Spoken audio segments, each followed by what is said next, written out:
asimame muone.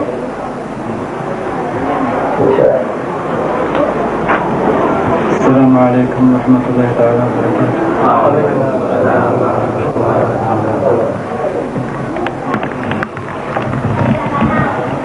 Na viongozi mliobaki pamoja na nyote mliobaki,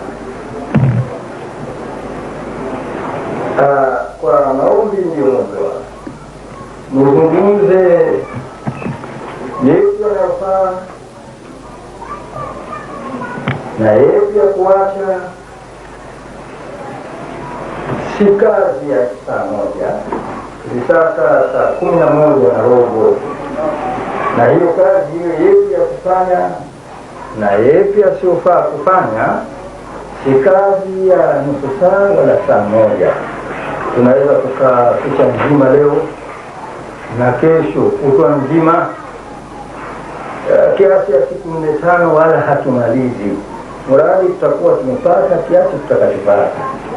Lakini nadhani kutokana na muda mdogo tuliokuwa nao, jambo ambalo lilikuwa ni muhimu kabisa ni kutazama yale majambo ya msingi kabisa katika ibada zetu na katika maisha yetu.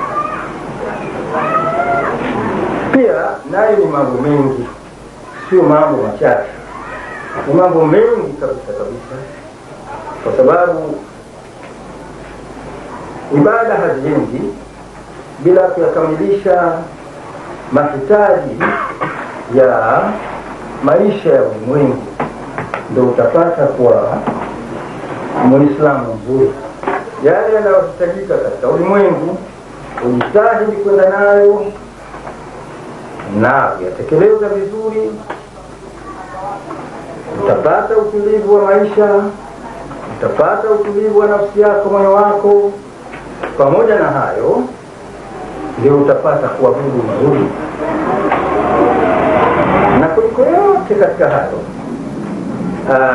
kuna kitu kinaitwa katika dini ya Kiislamu as-sam'u wat-ta'a. As-sam'u wat-ta'a. Bwana Mtume sallallahu alayhi wasallam maneno hayo akayazungumzia katika hadithi yake, as-sam'u wat-ta'a fima ahabba wa kariha. As-sam'u wat-ta'a fima ahabba wa kariha. Maana yake ni hadithi, maana mtu kuwa msikivu na mtu kuwa mtiifu, iwe kwa yale anayoyapenda na anayoyachukia. Katika hali hii,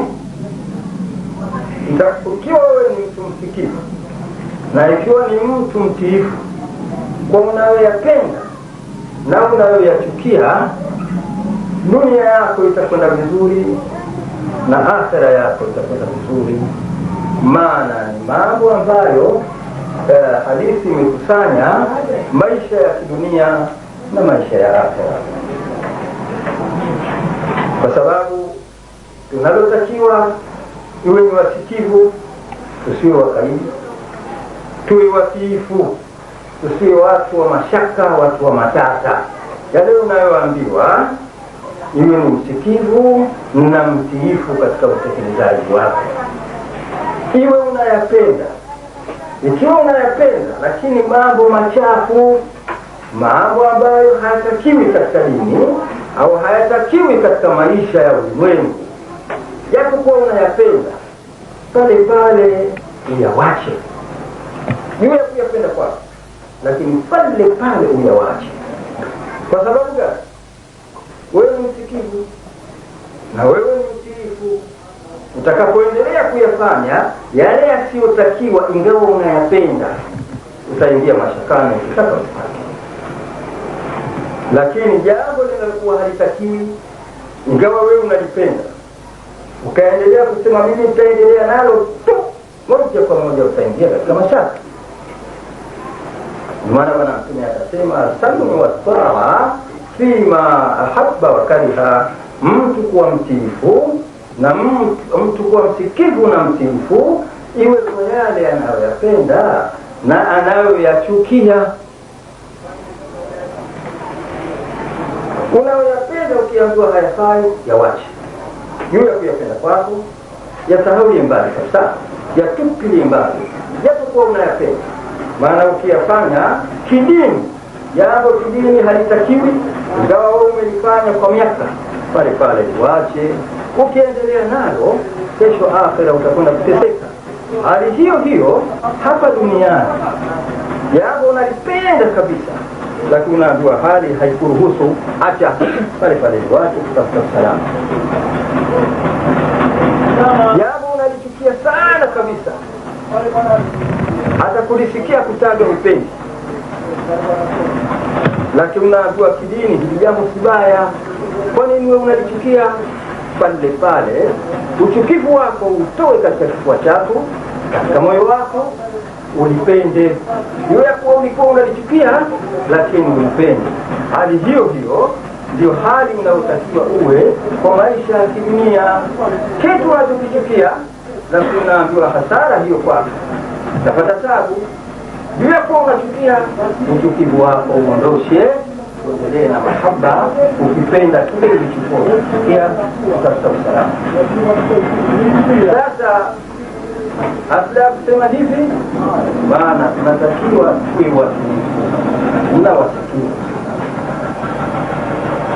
Na katika kidini hasa kitu cha mbele kabisa kutekeleza utu wako na Uislamu wako. Maana sisi sote basi ni Waislamu, alhamdulillah. Ni kuwa mtu msikivu kabisa na mtiifu kwa wazazi wake. Uwe mtiifu kwa wazazi wako, uwe msikivu kwa wazazi wako, utaneemeka duniani na utaneemeka akhera.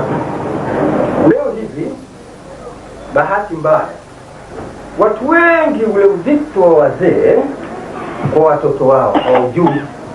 Wale wazee kwamba ni wazito mno kwetu. Wazee ni wazito mno kwetu,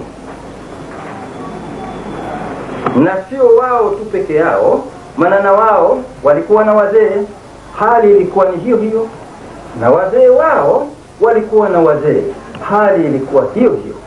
Na sisi kwa wazee wetu ni wazito mno kwetu, lakini na sisi ni wazito mno kwa watoto wetu, na watoto wetu watakuwa ni wazito mno kwa watoto wao. Hali hiyo hiyo mpaka siku ya Kiyama.